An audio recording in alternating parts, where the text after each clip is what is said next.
Thrive and Evolve Book Club.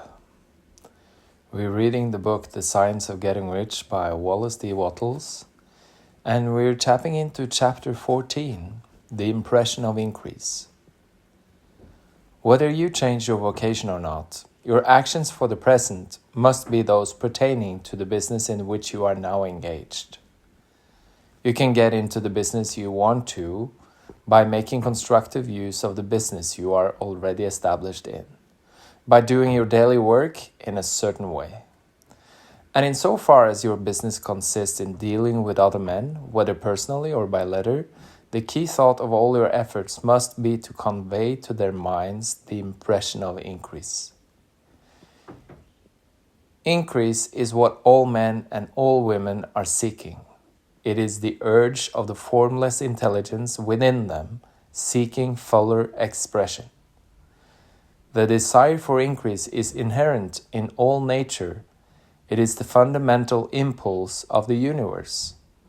All human activities are based on the desire for increase. People are seeking more food, more clothes, better shelter, more luxury, more beauty, more knowledge, more pleasure, increase in something, more life. Every living thing is under this necessity for continuous advancement.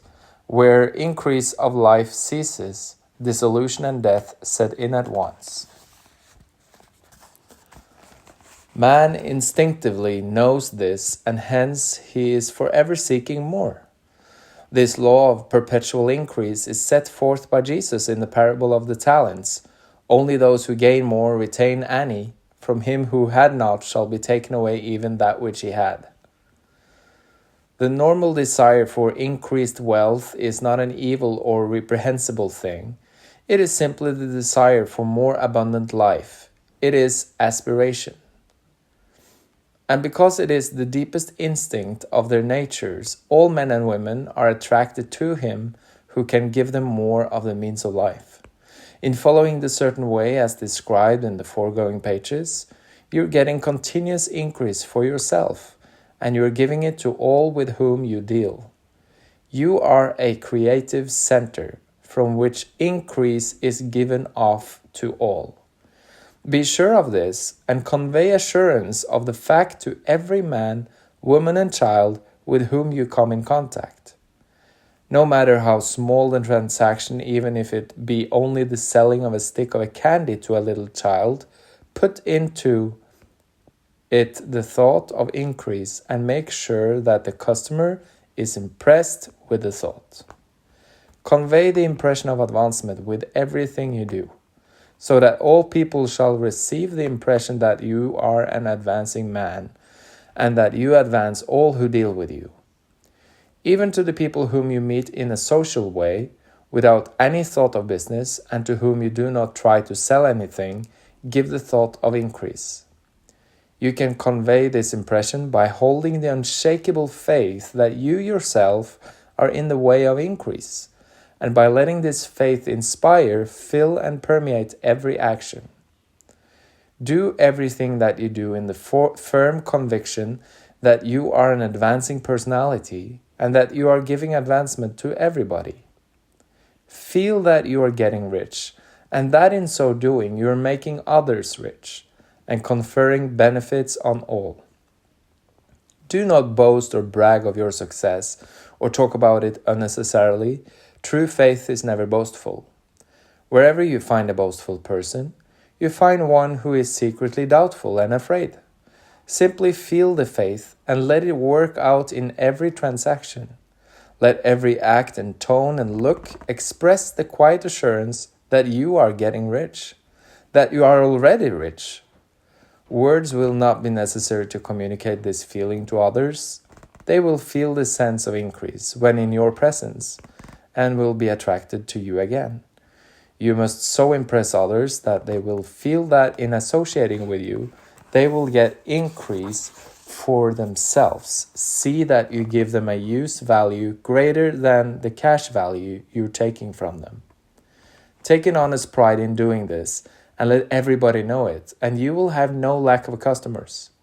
People who go where they are given increase, and the supreme, which desires increase in all and which knows all, will move toward you men and women who have never heard of you. Your business will increase rapidly, and you will be surprised at the unexpected benefits which will come to you. You will be able from day to day to make larger combinations, secure greater advantages, and to go on into a more congenial vocation if you desire to do so. But doing all this, you must never lose sight of your vision of what you want, or your faith and purpose to get what you want. Let me here give you another word of caution in regard to motives. Beware of the insidious temptation to seek for power over other men. Nothing is so pleasant to the unformed or partially developed mind as the exercise of power or dominion over others. The desire to rule for selfish gratification has been the curse of the world. For countless ages, kings and lords have drenched the earth with blood in their battles to extend their dominions, this not to seek more life for all, but to get more power for themselves. Today, the main motive in the business and industrial world is the same. Men marshal their armies of dollars and lay waste the lives and hearts of millions in the same mad scramble for power over others. Commercial kings, like political kings, are inspired by the lust for power. Jesus saw in this desire for mastery the moving impulse of that evil world he sought to overthrow. Read the 23rd chapter of Matthew and see how he pictures the lust of the Pharisees to be called master, to sit in the high places, to domineer over others, and to lay burdens on the backs of the less fortunate. And note how he compares this lust for dominion with the brotherly seeking for the common good to which he calls his disciples. Look out for the temptation to seek for authority, to become a master, to be considered as one who is above the common herd, to impress others by lavish display, and so on. The mind that seeks for mastery over others is the competitive mind, and the competitive mind is not the creative one.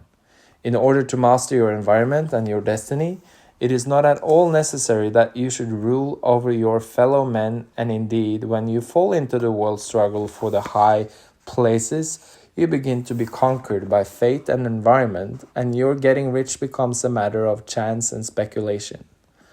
Beware of the competitive mind. No better statement of the principle of creative action can be formulated than the favorite declaration of the late Golden Rule, Jones of Toledo: "What I want for myself, I want for everybody."